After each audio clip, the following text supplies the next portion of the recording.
You could say that Hollywood romances are built on dreams, red carpets, and a sprinkle of denial. But sometimes, even the brightest love stories crack under the weight of secrets. And this time, it's Keith Urban and Nicole Kidman, once the golden couple of fame and music, now caught in a storm that no one saw coming. Because when the name Maggie Baugh appeared in the middle of their fairy tale, the illusion shattered into 1,000 pieces. For months, fans speculated, media whispered, and silence grew louder. But now, Maggie has finally broken that silence, and her confession changes everything. She says she didn't want to destroy anyone's marriage, that she never set out to take Keith from Nicole. But what if Keith himself had already begun to drift away long before Maggie entered the picture? What if the affair was just the last chapter of a story that had been quietly falling apart for years? According to Maggie, Keith was the one who made the first move. "He really wanted to win me over," she said, her voice calm but heavy. The revelation shocked everyone, because to the public, Keith and Nicole were the picture of devotion, 19 years of marriage, children, a life built on stability. But text messages that later surfaced painted a very different picture. Messages that showed Keith showering Maggie with attention, admiration, and words that no husband should be sending to anyone but his wife. And while fans defended Nicole, others wondered, had she ignored the red flags for too long? To truly understand how they got here, you have to rewind time. Back to when Nicole Kidman was still the starlet who believed love could conquer anything. Before the Oscars, before the scandals, before Keith, her first great love was Tom Cruise. The two met in 1990, and the chemistry was instant, almost dangerous. Against the advice of everyone around her, she married him at just 20. Her agents warned her that marrying Tom would destroy her career. But Nicole didn't care. She wasn't chasing fame, she was chasing a feeling. She threw herself into that marriage like a woman who believed she could survive anything. They adopted 2 children, Isabella and Connor. And for a while, it seemed perfect. But behind the smiles, there were cracks. When Tom filed for divorce after 11 years together, Nicole was blindsided. The separation broke her heart and strained her relationship with her children, who eventually grew distant. She never truly got them back.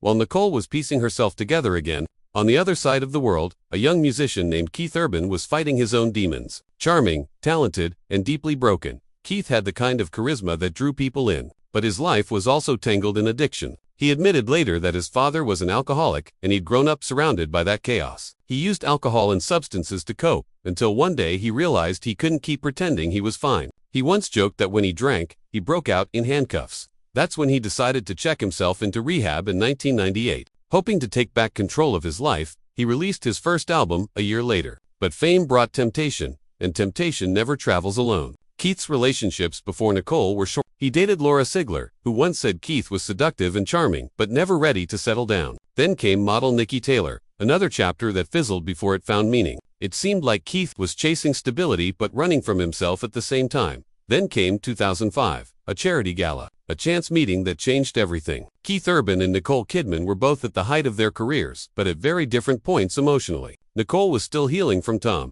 Keith was balancing on the edge of sobriety. A mutual friend gave Keith her number, but for 4 months, he didn't call. Nicole later told Ellen DeGeneres that she had such a crush on him, but he seemed disinterested. When he finally admitted why he waited, Keith said he thought Nicole was out of his league. Imagine that, one of Hollywood's most admired men, feeling not enough for one of its most beloved women. When he finally gathered the courage to call, the spark was instant. They talked for hours. The chemistry was easy, natural, addictive. Nicole said it felt effortless, like they'd known each other in another life.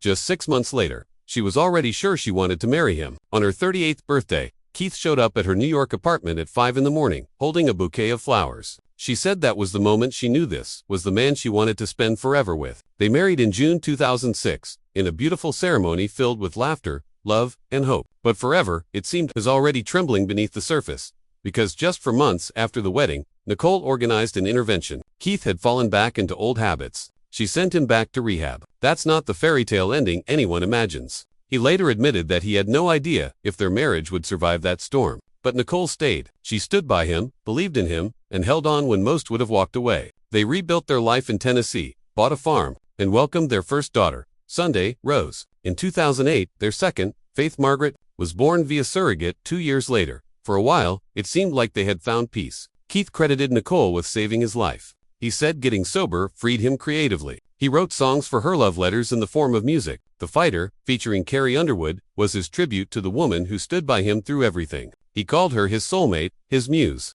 In another song, Gemini, he sang, "She's a maniac in the bed, but a brainiac in her head." Nicole laughed about it, saying it was sweet and funny. They were the couple everyone admired, 2 survivors who had somehow made it work. but love has a way of wearing thin when wounds are never truly healed. In 2014, Nicole lost her father in a tragic accident, and Keith was there, singing Amazing Grace at the funeral. The world saw it as a symbol of strength, but behind closed doors, they were struggling. Fame, distance, and trust issues slowly ate away at what they had built. By 2025, things started to shift. Nicole appeared radiant, as always, sharing interviews about her marriage. She told W Magazine that the secret to their lasting relationship was simple separate bathrooms and a double-headed shower. She laughed, saying they still found joy in small things. But fans didn't know that just weeks later, Keith seemed withdrawn in an interview. When asked how he felt about Nicole working with younger, attractive co-stars like Zac Efron, he abruptly disconnected from the call. That moment went viral. Something was clearly wrong. By late September, reports confirmed what everyone feared: Nicole and Keith had separated. Sources said they had been living apart for months.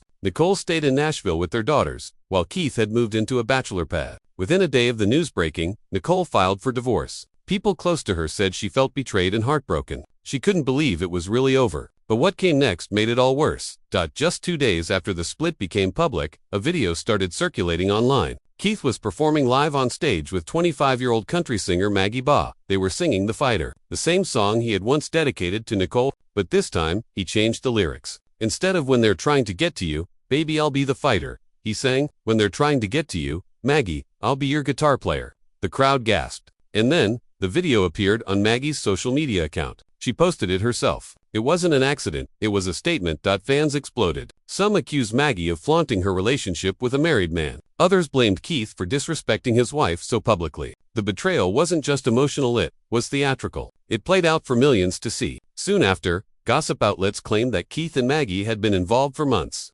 Even before the separation, Maggie eventually responded. She said she never wanted to hurt Nicole and that Keith was the one who pursued her. "He really wanted to win me over," she confessed. According to her, she believed he and Nicole were already done. Still, her words did little to calm the storm. People weren't buying it. Screenshots and messages hinted at something deeper, a connection that went far beyond a duet. Insiders came forward, saying the marriage had been crumbling for years. They claimed Nicole and Keith had been living separate lives, rarely spending time together. There were whispers of other women, secret trips, late-night texts, and soon, one source revealed that Keith had allegedly been involved with not one, but 2 women outside his marriage. For Nicole, that was the final blow. As for Keith, his silence spoke volumes. His once romantic songs now sounded like echoes of promises broken. His fans, divided, his image tarnished but not destroyed. And Maggie, she found herself thrust into a spotlight she never wanted. Some saw her as a homewrecker, others as a victim of Keith's charm. Hollywood is full of second chances,